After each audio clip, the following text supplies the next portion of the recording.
Hey guys, welcome back to another postseason pod episode today. And today we're gonna be, as you can see by the title, we're gonna be talking about, Thanksgiving's coming up. It's next week at the time of this recording because today's the 19th. And today we're gonna be talking about NHL Black Friday deals of, great deals, potential trades, and potential trade bait. And also 1 year left warranty or UFA's, right? I don't know how to say it, but UFA's. All right, so we're gonna start off with just the Sharks because they're awful. Everyone knew that though. So here we go. There's a lot of good talent on the Sharks right now, but a lot of young talent as well. One of the people that I can see going as bait this off season is Jake Wallman. Here's some of his stats this offseason. As you can see, 11 points, great offensive defenseman. He's only 28 years old. Um, can help the power play out for any team, second unit or some first units. And then you have this season and next season with $3.4 million a year. That's really cheap. So look out for Jake Wallman maybe going on a move.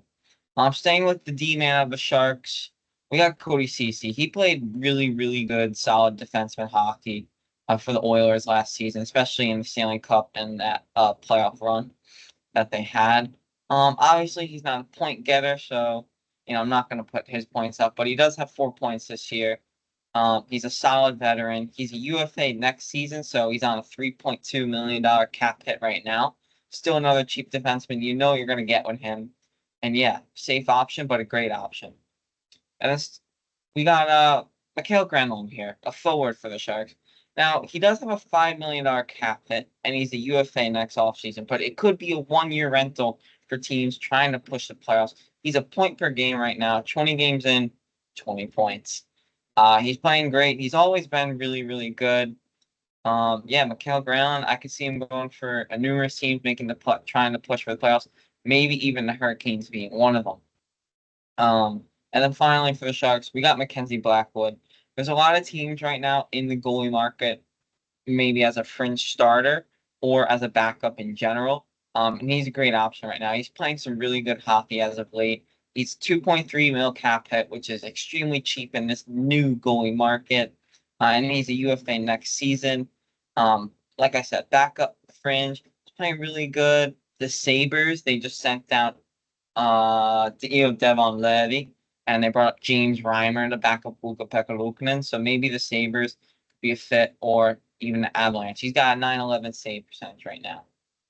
I'm just gonna buzz through this one. Everyone on the Penguins, goalies, all of them, especially Jari, they want to get out of that. Grizzlick, really good D man, pretty young. Yeah, solid bottom six pairing. Marcus Pettersson, second pairing D man, bottom six, depending on the team. Really solid defenseman. Again, you know you're gonna get Bright's the offense, but not really. Just a solid defenseman. And then Tito, I added him to the list recently because 5 points in 5 games. He's been playing really good as of late, and he has a shootout winner as well a few days ago. But yeah, basically everyone on the Penguins. And we're gonna transition into some like middle ground teams. Just super quickly, just for the New York Islanders. They need to start getting rid of Cap. They're always around that middle of the pack sort of thing. They need to get rid of. They have no cap space, 200K of cap only, and they need to sign guys like Romanov, who's probably their best defenseman, right now, and he's hurt. So, but he's coming back soon. And then Dobson, whether or not they re-sign him, Trip seems to think co-host Trip seems to think that he's gonna get 9 mil. And I could see that easily being the case as well. So potentially Dobson, but they need to sign Romanov. He's 24 years old. He's such a good defenseman. He lays huge hits. Plus Isaiah George and Grant Hutton have come in on obviously really cheap deals. Grant Hutton has been in the Islander system for a little bit, but Isaiah George is still on his rookie draft contract. Either way, they're both playing great right now. But here are some trades that the Islanders could be putting on the block. You know, when you got the franchise mode of three, yep, here's three for you.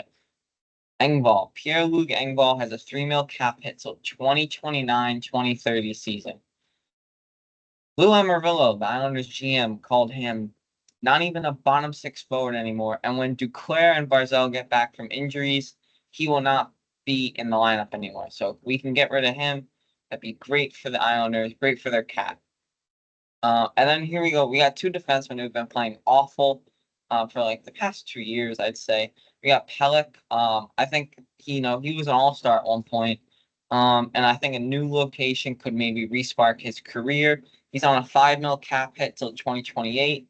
5.7, sorry, mil cap hit till 2028-29. And yeah, maybe a team just wants to switch some players around, find some new options, and it could be good for him. He gets out of Long Island, finds a new team, gets a new coach, and yeah, a new system, and maybe that would help him out. And then Scott Mayfield. This guy's been awful, but he's on a really cheap contract for teams, 3.5 mil till 2029. He hasn't been the same in recent years, but in that one playoff push that they had in 2022, 2021, 22, I think, and they made it to the Game 7 of the conference finals. He played really well that whole playoffs and that year. And again, a cheap option that needs a respark, and a new team could help give him that. And here we're going to go to the playoff push just for this one team. So we're transitioning again. The Avalanche. They need a goalie desperately. Desperately. Nichushkin just got back at the time of this recording last week. Lehkonen is healthy and playing. Landeskog is team skating right now. So their injury woes are going away, but now their goalie woes, they're staying. Georgiev's horrible. He has like a 4 goals against and an 8.6 something save percentage. And I'm gonna butcher his name. He's something with a J. And Union. I wrote it down. And Union has become the starter right now, number 60. Decent pads. He's playing okay, but he cannot be a starter for the Colorado Avalanche. Nor can he be your playoff starter. So they need to go out and find an option. I already said Mackenzie Blackwood. Mrazek, I don't think he's the answer, but he's a stable goalie. You know what you're kind of going to get with him, and he could be in that fringe role with Andy Union. And he's on 4.25 mil cap hit for this season and that. So not bad. An expensive option could be John Gibson. He's 6.4 mil till the end of the 2027 season. Clearly, the Ducks are, he's not really the starter anymore. It's more of a fringe starting role with Lucas Dolstall, who's been playing unbelievable for them, and he's clearly the goalie of the future. So they could be shopping him this season. Excuse me. And yeah, so that could be an interesting thing. He moves on from a team that he's never left before, the Ducks, and yeah, new home and Avalanche maybe. And here we go. We have two super cheap options, but they're right-handers. So like, and I doubt because they're super cheap that the Washington Capitals will move on from these two goalies. Some of the weirdest goalie numbers in the NHL. We got 79 and like 48, I think. Logan Thompson and Charlie Lindgren. Lindgren, this is his last year on a $1 million deal. So I doubt the Caps will move on from him. And then Logan Thompson is $766K, I want to say. And he's a UFA next year. So two super cheap options, which is why I don't think the Capitals will want to move on. One person that I have seen get thrown out is the Flower, Marc-Andre Fleury. This is his last season, and I doubt he'll leave the Wild. So I would, if you see any rumors or articles that are saying Fleury, it's not going to happen. They don't have the inside knowledge like us here at Postseason Pod. And then here's just some more bait to look out for. We got Rasmus Anderson on the Flames. Great start to the year. And he's got a really good, reasonable cap hit for him being an offensive defenseman who's solid in the D zone at only 4.5 for the next 2 seasons. And then another Flame, just so you know, off the top of my head, Andrei Kuzmenko. was a goal scorer a little bit for the Canucks, had a few 20-goal seasons there. And he's still pretty solid right now for the Flames. So yeah, look out for those two guys, especially since the Flames are, I don't want to say ahead of schedule, but no one expected them to be this competitive, I guess you would say. Or the best team in Alberta, that's for sure. But here we go. The juiciest bit of the lot. We have the UFA'S next season that are kind of more standouty and more more would there's more trade possibilities, put it that way. I'm just gonna get John Tavares out of the room with his crazy bands. Like I don't even like we're not counting JT right now. Just a quick one. Marchand, he's 36 years old. I doubt he'll leave the Bruins, so I'm sure he'll just re-sign. So let's just get that UFA housekeeping out of the way. Unless Marchand's total opposite mind and he's like, you know what, I'm 36. I want one more chance at winning another cup.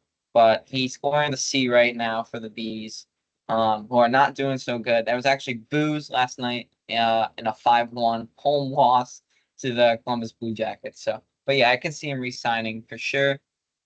Nikolai Ehlers, another name I would just completely write off. The fact that himself is playing this well for the Jets, and the Jets are, we're 16-2 now.